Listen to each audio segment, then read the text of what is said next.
à toutes et à tous et bienvenue à cet avant-dernier review de fin de saison de Formule 1 2024 avec l'écurie qui est passée très très proche d'aller chercher son premier titre constructeur depuis plus d'une dizaine d'années. C'est l'écurie italienne, la Scuderia Ferrari. Une saison avec énormément de progression et énormément de bonnes choses pour l'écurie italienne. Tout d'abord, les trois questions que j'avais posées en début de saison. La première, c'est l'équipe peut-elle aller chercher Red Bull plus régulièrement? Je rappelle, en début de saison, tout le monde s'attendait à ce que Red Bull domine, moi aussi. Donc, moi, j'avais vu Ferrari en principale menace de Red Bull. Je les avais mis deuxième au classement constructeur et j'avais eu raison. Toutefois, c'est pas derrière Red Bull qu'ils ont fini, mais derrière McLaren. Ils ont quand même fini devant Red Bull. Donc, oui, techniquement, ils sont allés chercher Red Bull plus souvent. Et en fin de saison, la Ferrari était quand même une meilleure voiture en général que la Red Bull. La deuxième question, l'équipe peut-elle régler ses problèmes de dégradation des pneus? Eh bien, absolument. Oui, ça s'est fait à un prix. La Ferrari en qualification était nettement moins dominante. C'est nettement moins de pôles pour Ferrari cette année. C'est seulement 3 pôles, 2 pour Leclerc, 1 pour Sainz, par rapport à 2023-2022. Donc, toutefois, en course, on a gagné plus de rythme, les pneus se dégradaient beaucoup moins, on avait une très bonne gestion des pneus du côté de Ferrari. Donc ça s'est grandement amélioré là-dessus. La troisième question, c'était Charles Leclerc peut-il vraiment être le plus grand rival de Max Verstappen? Eh bien, officiellement, Charles Leclerc n'a jamais été dans la lutte pour le titre comme Max Verstappen et Lando Norris ont pu l'être. Toutefois, je continue à penser que Charles Leclerc est probablement un des seuls pilotes qui peut menacer Max Verstappen, en tout cas qui le comprend, qui peut se battre et être égal avec lui. Norris, il lui manque encore un petit peu ce truc-là, un petit peu cet esprit de combattant là-dessus, mais en tout cas, on va en parler plus en détail dans le review de McLaren. Tout d'abord, Ferrari, on va passer la saison en chiffres. Donc, en 24 courses, ils ont eu 3 pilotes. Charles Leclerc qui a fait les 24 départs. Carlos Sainz qui en a fait 23, on a manqué un, remplacé par le Britannique Oliver Burman lors du Grand Prix d'Arabie Saoudite pour une course, alors qu'il a subi une crise d'appendicite. Deuxième au championnat constructeur Ferrari avec 652 points d'inscrits, seulement à 14 points de la première place de McLaren et surtout, meilleur résultat pour Ferrari depuis le début de l'ère hybride. Meilleur qualif P1, donc des pôles, Leclerc à Monaco en Belgique et en Azerbaïdjan, donc 3 pôles pour Leclerc, et une pôle pour Sainz à Mexico. Meilleur résultat en course, c'est 5 victoires que Ferrari est allé chercher. Charles Leclerc à Monaco en Italie, aux États-Unis, et Carlos Sainz en Australie et à Mexico, et seulement 3 abandons pour Ferrari, dont 2 lors de la même course. Très bonne saison pour l'écurie italienne. Si on passe au pilote maintenant, tout d'abord, Charles Leclerc, en 24 départs, il a terminé 3e au championnat pilote, sa 2e meilleure saison en carrière en termes de résultats championnat. On rappelle qu'il avait été vice-champion du monde 2e en 2022. Toutefois, avec 356 points inscrits, beaucoup de gens s'entendent, et je m'entends avec eux, sur le fait que 2024 est probablement la meilleure saison de la jeune carrière de Charles Leclerc pour l'instant. La saison où il a été le plus constant, le plus complet, ce qu'il a vraiment il est allé chercher les meilleurs résultats possibles lorsqu'il pouvait. Une excellente saison pour Charles Leclerc. Et c'est très intéressant pour la suite. Meilleur qualif, comme j'ai dit, 3 pôles à Monaco, à Belgique, en Azerbaïdjan. Meilleur résultat en course. 3 victoires, Monaco, enfin, il a remporté son Grand Prix à domicile. En Italie, pour les Tifosi, et aux États-Unis, une victoire dominante. Un seul abandon pour Charles Leclerc, le Grand Prix du Canada, Grand Prix catastrophique pour Ferrari, on va se le dire. Duel qualif, encore meilleur que Carlos Sainz et Oliver Burman pour une course, mais Carlos Sainz encore dominé 15-9, duel course 15-8 par rapport à Sainz. Donc Leclerc qui a montré à nouveau qu'il était le meilleur pilote chez Ferrari, même pour rien enlever à Carlos Sainz. Excellente saison pour le Monégasque. Maintenant, justement, pour l'Espagnol Carlos Sainz en 24 départs, il a terminé pour une 3e fois en carrière 5e au championnat pilote après 2021 et 2022 avec 290 points inscrits, seulement 2 points derrière Oscar Piastri en 4e place. Meilleur résultat en qualif, une pole à Mexico et 2 victoires pour Sainz, donc en Australie et à Mexico, justement, 2 abandons au Canada, le week-end compliqué, l'accrochage avec Albon, et à Sao Paulo, week-end compliqué pour lui aussi. Duel qualif, 9-14, s'est fait battre par Leclerc, mais quand même assez serrant entre les deux. Et duel course, il l'a perdu aussi, 8-14. Donc Leclerc qui a eu un peu quand même l'ascendant sur Carlos Sainz. Le 3e pilote, il a fait un départ, c'est le Britannique Oliver Burman, 18e au championnat avec 7 points d'inscrits. Là, les 7 points, je compte le point qu'il a marqué avec Haas, mais c'est 6 points qu'il a marqué avec Ferrari. Le résultat en qualif en Arabie Saoudite. Il a terminé 11e en qualif, juste à la porte de la Q3 et 7e en course pour une première expérience en Formule 1 absolument incroyable. Oliver Burman, aucun DNF, duel qualif 0-1 et duel course 0-1. Donc Burman qui avait terminé 7e alors que Leclerc avait terminé 3e. Mais en même temps, pour une seule pige dans une écurie autant de haut plateau de haut niveau que Ferrari, une 7e place à sa première course en Formule 1, il n'avait jamais piloté la voiture. Oliver Burman, il est arrivé en plein milieu du week-end en FP3, absolument incroyable pour lui, et j'ai très hâte de voir ce que ça va donner avec Haas l'année prochaine. Pour ce qui est maintenant du point fort de la saison, il y en a eu plusieurs. On peut passer à l'Australie, quand même l'Australie par rapport au doublé, avec l'abandon de Max Verstappen, le doublé Sainz devant Leclerc, dominateur. Je peux parler aussi de Monaco, Leclerc qui va enfin chercher sa victoire à domicile. Je peux parler des États-Unis aussi, parce que Ferrari a absolument été dominant, doublé Leclerc devant Sainz. À Mexico aussi, où ce que Leclerc a passé, pas Leclerc, mais Sainz a remporté, Leclerc troisième, vraiment un autre week-end. Toute la saison a été un point fort pour Ferrari en général parce qu'ils ont passé très très proche. Pour vrai, depuis que je regarde la Formule 1, c'est probablement le plus proche que j'ai vu Ferrari, de remporter un titre cette saison, vraiment 2024. C'est la saison que je sont plus rapprochés depuis très très longtemps.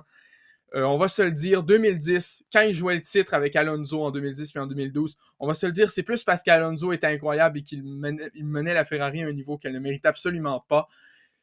Mais là, Ferrari a nettement progressé cette saison. Ils n'ont jamais été aussi proches d'être champions du monde et je pense que c'est très prometteur pour l'avenir.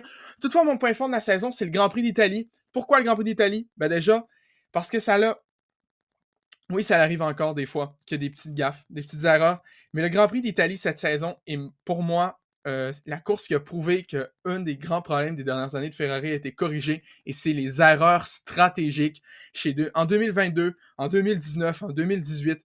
Je ne compterai pas le nombre de courses que Ferrari ont échappé à cause d'erreurs stratégiques. Pour vrai, ça c'est pas quand Vettel faisait des têtes à queue, mais ça on n'en parlera pas.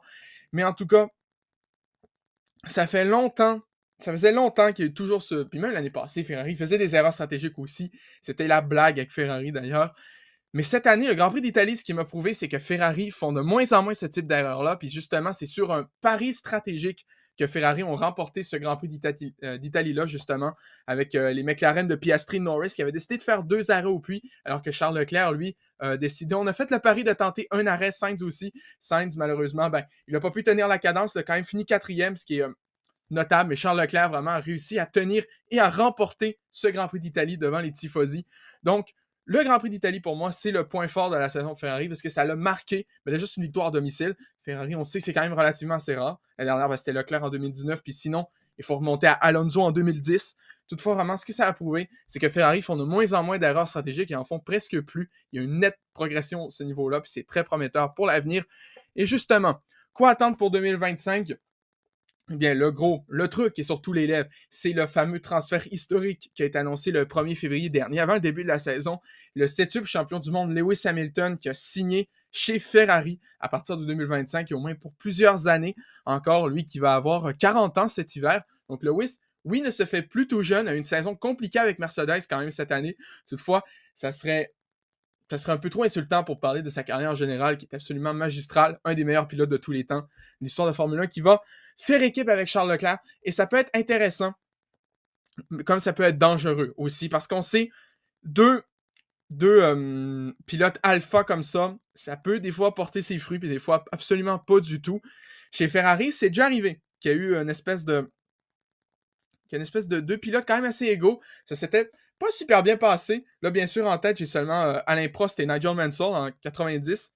C'était pas la meilleure entente qu'il y avait eu. Sinon, pour les fameux coéquipiers, on parle bien sûr d'Ayrton Senna et d'Alain Prost. Ça, tout le monde en parle. C'est la rivalité entre coéquipiers la plus connue de tous les temps. Sinon, je peux parler à Lewis Hamilton et Fernando Alonso en 2007 chez McLaren. Ça s'était mal fini quand même. Donc là, ça va être important pour Ferrari de faire attention là-dessus pour pas que ça parte en guéguerre entre Leclerc et Hamilton, parce qu'on sait c'est 2 excellents pilotes, 2 des meilleurs pilotes sur la grille. Donc là, ça va être important d'éviter le chamaillage. Un truc, par contre, qui est positif là-dedans, c'est que le team principal de Ferrari, Frédéric Vasseur, connaît très bien les 2 pilotes. Il a aidé Leclerc dans sa carrière junior, puis Hamilton aussi, lorsqu'il était en GP3 et en GP2. En tout cas, au milieu des années 2000, avant qu'il arrive en F1. Frédéric Vasseur connaît personnellement Lewis Hamilton et il connaît personnellement Charles Leclerc aussi très, très bien.